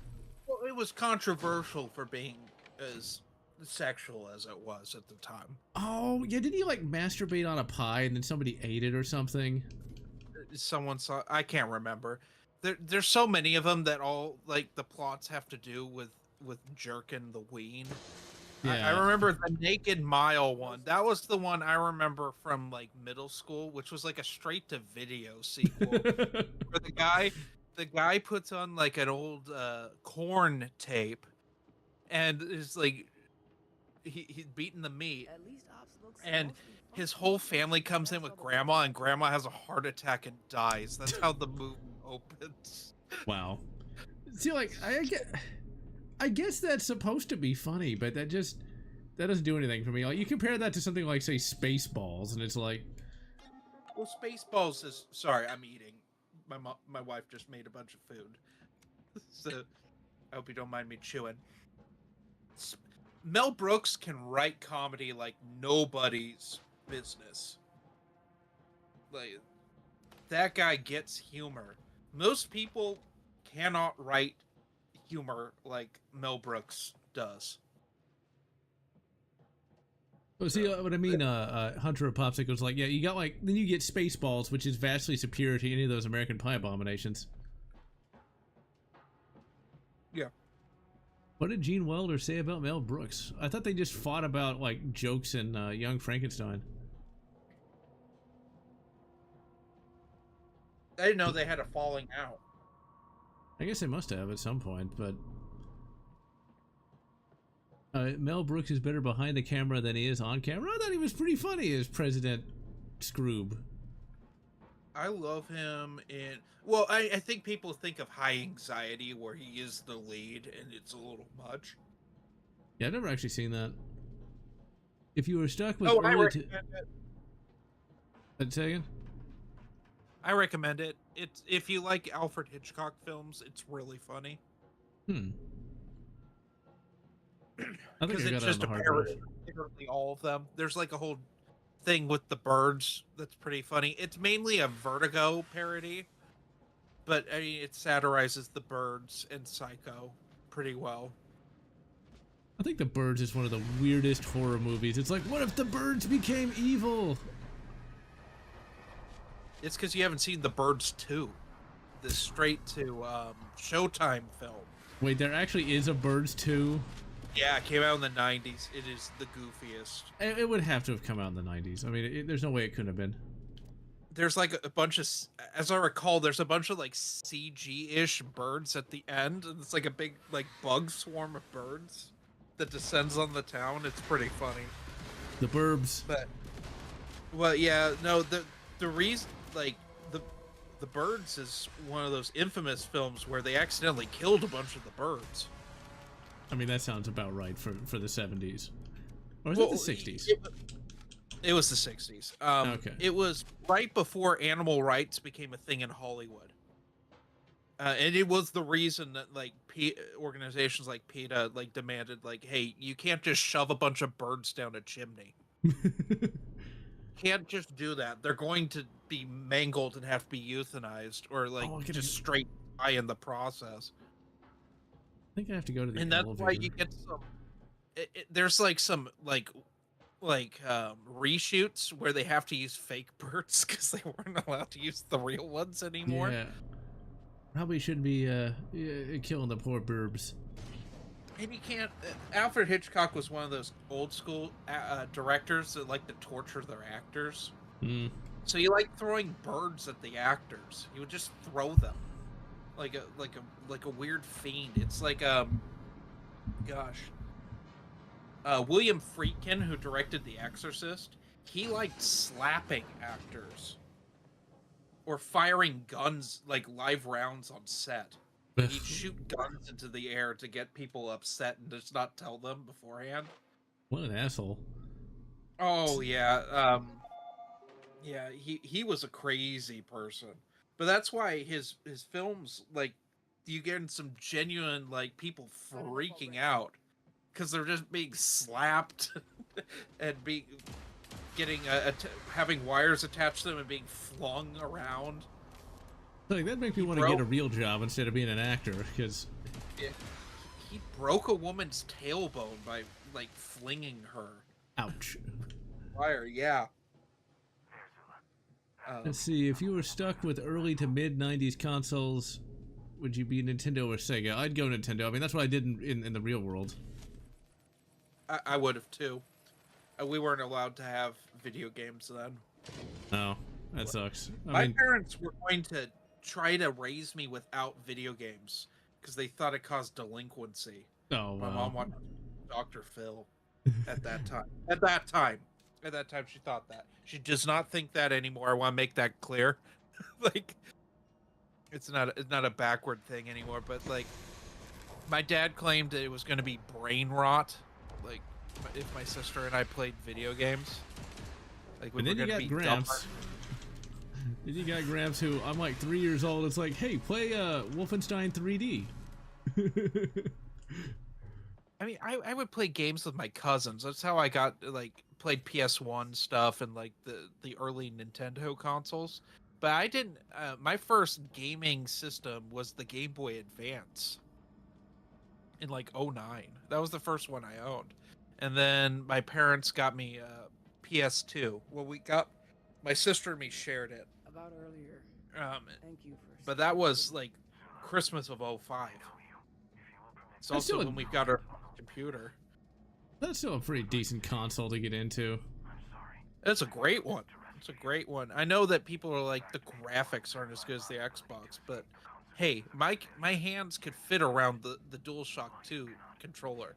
They couldn't fit around the Duke. Drive alone to come get me. If you hadn't, I never actually used that, the Duke 3 Xbox original controller. I had one, but I never used it. Don't apologize for a miracle like that. Maybe I'm not saying sorry. Maybe it's thank you. Now that was one of the reasons I watched your channel, is you would review like some of like the Microsoft things, because like I had no frame of reference for them. Like I was so disappointed when I got the PS2 and found out that you couldn't get Doom 3 on it. Yeah, you know, it's kind of funny. Back in the ye olde days, I wanted to get KOTOR 1 and 2 for PS2. I just assumed it was on all the consoles.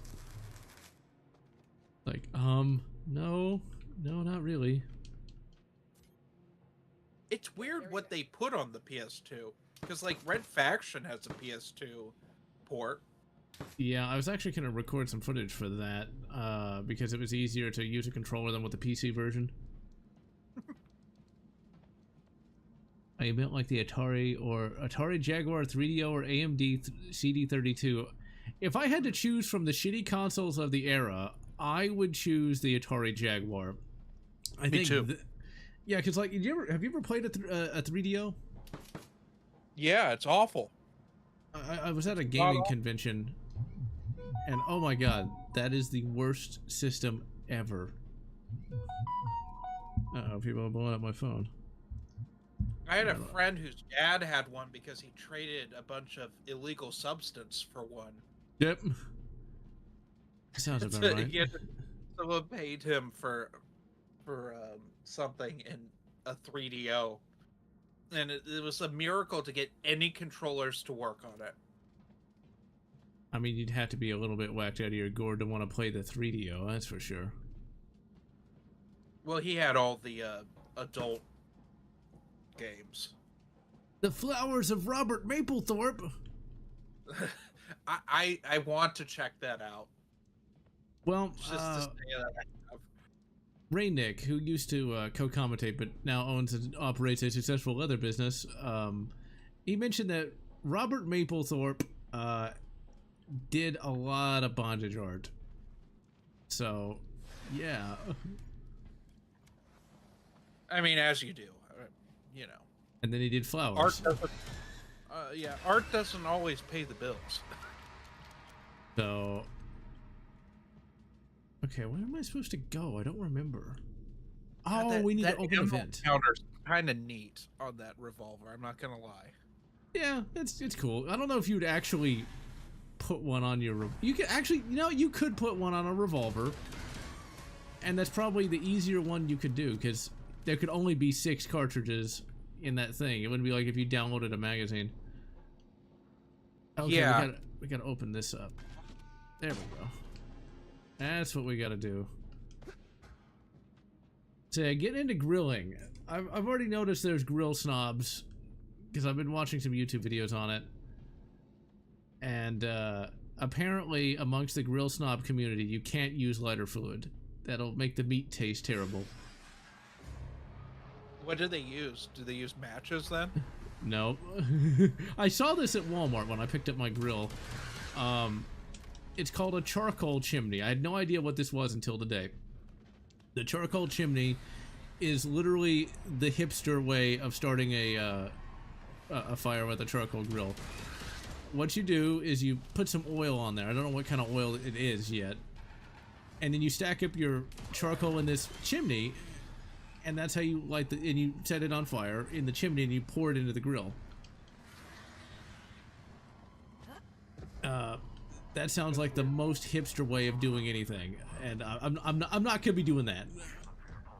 It sounds tedious. Yeah, it's like I've been eating barbecue that's been barbecued with lighter fluid for 35 years. I'm gonna be doing it for 35 more. Fair enough.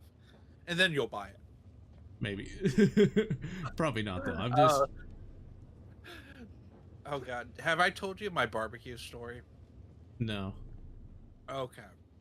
So I mentioned on here before that the town I grew up in burned down essentially. But during that time, I was gonna say that's What? kind of weird because you know what, that was all on the news for a while, and then you know, like just a couple years later, everybody kind of forgot about it. I mean, obviously the people who had their homes burned didn't forget about it, but once it falls out of the news story, it's just like nobody cares anymore, which is kind of disturbing. Yeah. Well, Jamie Lee Curtis has made a movie about our town, which I'm a little worried about, but anyway. So during that time, I ended up moving into a 4-bedroom flat that had 15 people living in it. It was rough. But the guy he and his wife lived there first. They rented 2 rooms. They were basically, it was their apartment, and they made that kind of clear.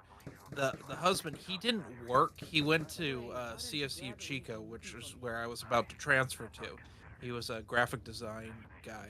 He was weird, like a weird dude, but he chain smoked, and he would throw his cigarettes into our barbecue, which wasn't ours. It was the apartment's, the landlord's, because like it was a furnished apartments, and he just used the barbecue as an ashtray, so we couldn't use it ever. Yeah, what an asshole. He got evicted because he committed domestic violence in front of my ex and me on his wife. We'll just put it that way, and we called the police. Dears. It was like, oh my. That was when I had to move I didn't have my guns at the time, and I had to move them in to the apartment, and the person I was dating at that time was very anti-gun, and it caused some friction in our relationship, which, you know, in hindsight I'm thankful for, because I wouldn't have met my wife otherwise in the long term. Yeah. Don't have an appetite. But yeah, that was a wild one. Yeah, like for me, there's no way I could date somebody who is anti-gun. I can't keep my mouth shut. That's the main thing. So it's like, guns are actually somebody. I think when anybody enters this room, they're gonna know I'm the biggest gun guy who ever gunned it up, because they're gonna see the big gun vault. Or the fact that on the big gun vault that there's a picture that says the M1 does my talking. So. What is your go-to carbine then? Is it that M1 carbine? Or yep. You wouldn't go for the AR? Well, it depends. Like if I'm having to like fight against, let's say Antifa organizes enough that they actually have, like, you know, squads and shit, yeah, I'll go for the AR. I mean, I've got a modern AR ready to go. But if it's just against, like, you know, random insurgents or, like, you know, robbers, thieves, what have you, I would go for the M1 carbine. It's very light. It's not going to have too much over penetration, and it has a point ability the AR doesn't really have. I really like that M1 carbine. Like if you ever get to shoot an M1 carbine, which it should be somewhat legal in your state. Mm-hmm. They're just the ammo. You never see the ammo for them. And you never see them for sale. What is that company that sells the Thompsons? They also sell an M1 carbine. I would not recommend that. Car Arms, the Moonies. Are they Moonies? Yeah. For real? Oh, damn! I was actually thinking about getting one of the Thompsons. Yeah, it's Moonies. I'm not going to support Mooney behavior. I had a teacher that was a runaway Mooney in high school. The funny part is I didn't know anything about that until I went to, like, and there's an M1 carbine website that talks about all the M1 carbine, like, clones and copies and things. And it mentions specifically that they're Moonies. Cyrus, there actually is an ammo counter for ARs. I think they're made by a Mormon cult. I'm not even joking. Like de-Vrd Industries, they're part of the. They're culty Mormons. They're not. Mormons aren't a cult, but these are the culty sect of the Mormons. I don't have a lot positive to say about the Mormons. My dad is an excommunicated Mormon. But the weird part about the Mormons is they have a lot of writers. Oh, also, hello, Riley. They have a lot of writers, though. Like, for example, Larry Correia is a Mormon. Is he really? Yeah, he's a Mormon. I would have never guessed that. As is Brandon Sanderson. Well, that's obvious. And then there's Shad M. Brooks. He's a Mormon as well. I think the guy who wrote Courtship of Princess Leia is also a Mormon. Dave Wolverton? Yeah, Dave Wolverton. I think he is a Mormon as well. Well, he passed away a few years ago. I actually watched a podcast with Larry Correia talking about how Dave Wolverton actually did a writing class that actually had him and Brandon Sanderson in it. So, well, you know, I met Dave Wolverton in real life, right? I think you mentioned that, which I think is really cool. I like Courtship of Princess Leia. People like to hate on it, but I enjoy it a lot. It is one of the most important Star Wars books ever written. Because it was the first one that proved that Zahn wasn't the only one that could really expand on Star Wars. Also, it's funny. It's a funny book. And they've rated it for ideas. The Night Sisters from TCW. Well, originally they were just like a clan of like primitives. And then they became like this massive like witch organization or some shit. Yeah, they were dark side users that weren't Sith. It's like, where before they're just like, you know, primitives, literal primitives, and now they're like some sort of galaxy-spanning threat with like, it's strange. And Darth Maul's from there. It's like, wait a minute, they were originally all human. Well, you know the weird second Maul retcon, right? Right before the EU ended? No. Oh, do you want me to spoil Darth Maul, son of Dathomir? No, don't spoil Darth Maul. I love him so much. Palpatine's possibly his father. Oh, God.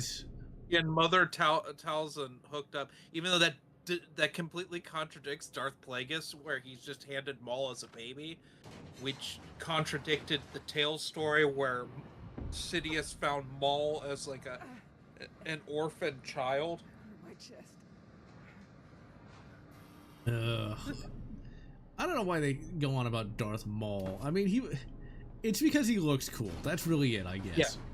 Yeah. And Ray Park's a great martial artist. That's really it. That reminds me, I remember there was all this social media buzz when they brought back the guy who played Jar Jar, and it's like, he's had a redemption arc. It's like, no, he hasn't. He took a role, got paid, and that's it. There's no redemption. It's like, it's like, Jar Jar's a bad character. The guy who played him's not a bad actor. He was given bad material by a bad writer. I mean, wonderful writer. A great ideas guy. George Lucas is a great ideas guy. Oh yeah, this thing here, this high security access scanner, you do not do this use it the entire game. There's supposed to be a part 2, but how much you want to bet there isn't going to be one? And so it's entirely pointless. We'll see. We'll see. It ends on a decent cliffhanger, but we do get a nice final boss with the Praetorian. Spoiler alert, I guess. Oh, I mean, you had told me this ahead of time because you couldn't care less. I had no desire to get this game. It's a miracle it's as good as it is. I'm just gonna say that. Yeah, it is, because it's a real game. It's an actual game. And you know what? I could forgive the graphics. Because we're just so... It's just me being positive because there's, like, no good Alien games. You've said it so many times on this stream, but it's true. I can probably count the amount of Alien games worth playing on one hand. That's why I always hate seeing the comment of like, oh, I loved all your Aliens reviews. It's like, damn it, why did I do them? Because then everybody's going to want me to do Alien stuff, and there's like nothing. Well, I mean, John, you are the quintessential Alien and Predator reviewer. Which is sad because there's like, what, maybe 20 games between the two? Maybe? Well, I'm just talking those franchises in general. I mean, you reviewed all those Kenner toys back in the day. You reviewed a bunch of the books. I mean, right. you're the reason I even like bothered to pick that stuff up to read. It was your reviews of like Earth Hive and Concrete Jungle. So I did all that because like nobody was talking about it. If somebody talked about a book, it'd be like Lord of the Rings, or it'd be like Dune. Nobody was talking about the good stuff, you know, or the games. Like when I started doing these game reviews, people only talked about the Nintendo games. That was it. That was all. It's like Contra for the billionth time. Or do you remember the first controversy?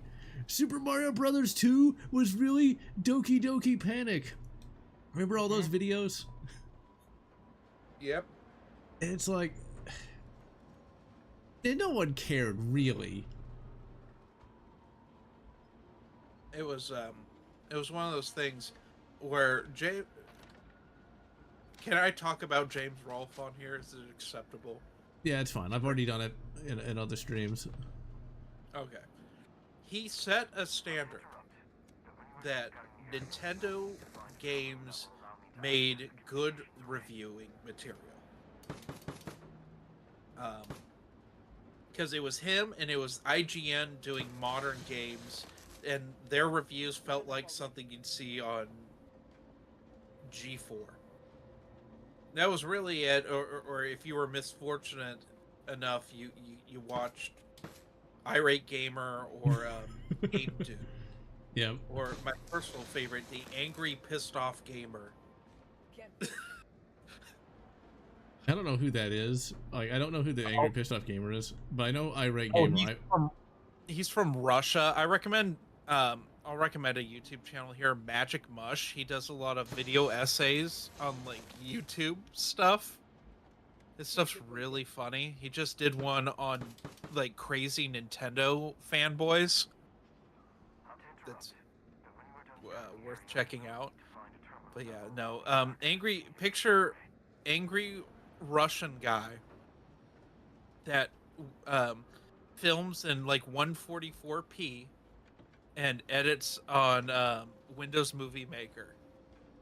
Yeesh. And uses Microsoft Paint for effects. It's wonderful. It's really funny stuff.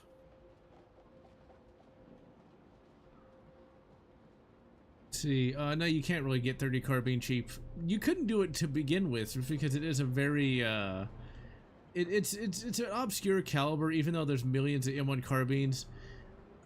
Not that I have a problem with boomers, but I think we'll probably see more M1 carbines for sale once they start dying off. I mean, that is kind of a morbid thing to talk about, but they bought them up and never sold them because they are very good rifles.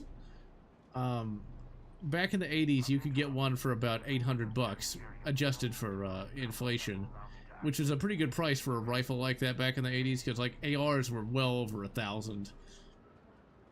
But I think once they start dying off, I think we'll probably see some M1 carbines start getting put into the get more into the secondhand market. For me to get my M1 carbine, I had to get it from IO Inc. when they got them all from Ethiopia, because you can't get them. You can't. Oh, the boomers won't sell them. When were they a service weapon?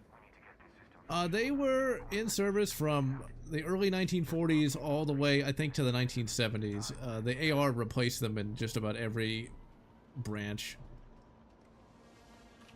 And then they all got exported to other countries. Ethiopia got a bunch, and then other countries got a bunch. And they all came back. A lot of them came back to America, but by that point, all the boomers bought them up because you could get them from the CMP, the Civilian Marksmanship Program, and then they were gone. You just couldn't get any more. I got in a... For Wait a second. Like, Do they make aftermarket magazines for it that are actually reliable? Yes, Korea manufactures, KCI makes 15 round and 30 round. They all are reliable. So I've got a bunch of both. I like the 30 rounders, but I mainly just shoot the 15s because I don't want to shoot up all my ammo.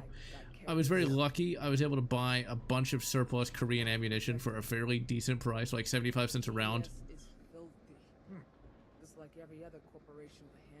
And I'm like heretical, and then I put a red dot on my M1 carbine. That's hilarious. I appreciate that, because red dots just make things better. It makes it just easier to point rifles. Yeah, I mean it's. Uh-oh, Zula's giving a speech. Oh. It's very dramatic. She's talking to Amanda Ripley.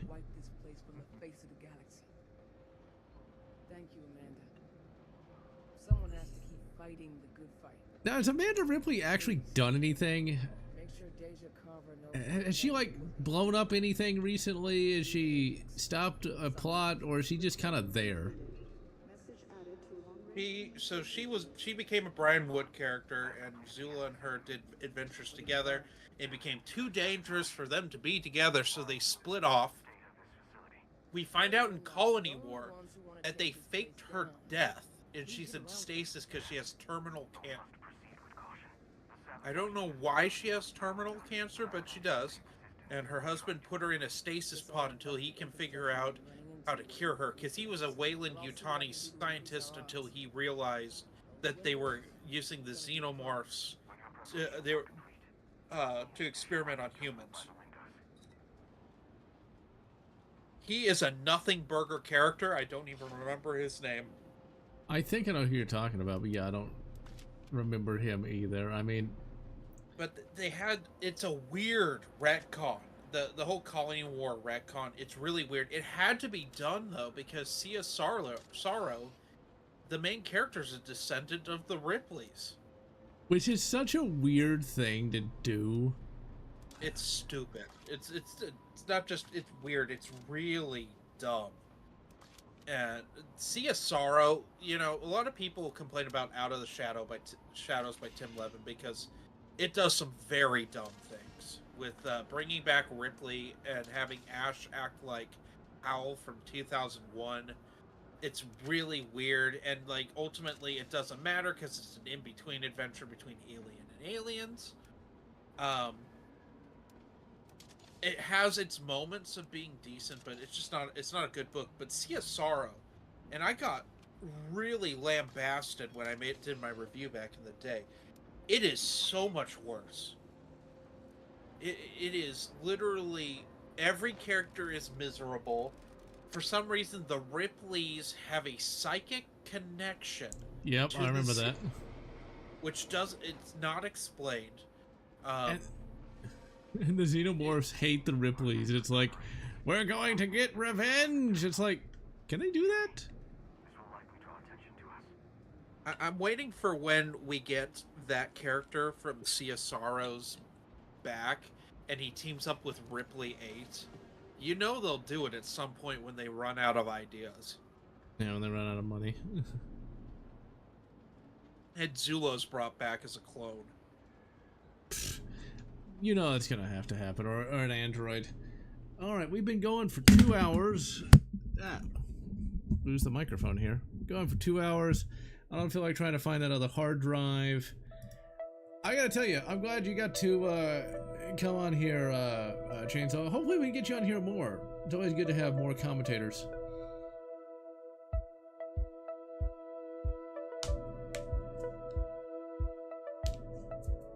It is a go on.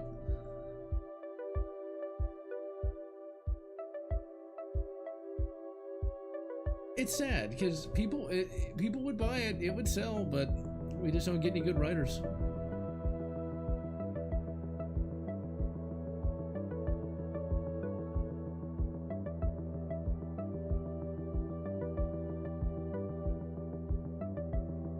Yeah. Well, next time, you can come on. We'll do another Aliens game. I'm sure there's one I can find, like maybe Fireteam Elite again. God, I hate that game. But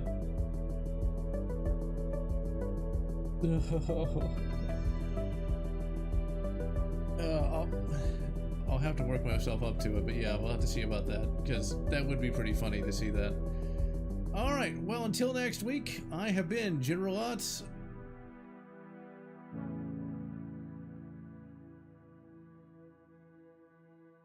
And until next time, we're going to wish you good rogue extraction or incursion, whatever makes you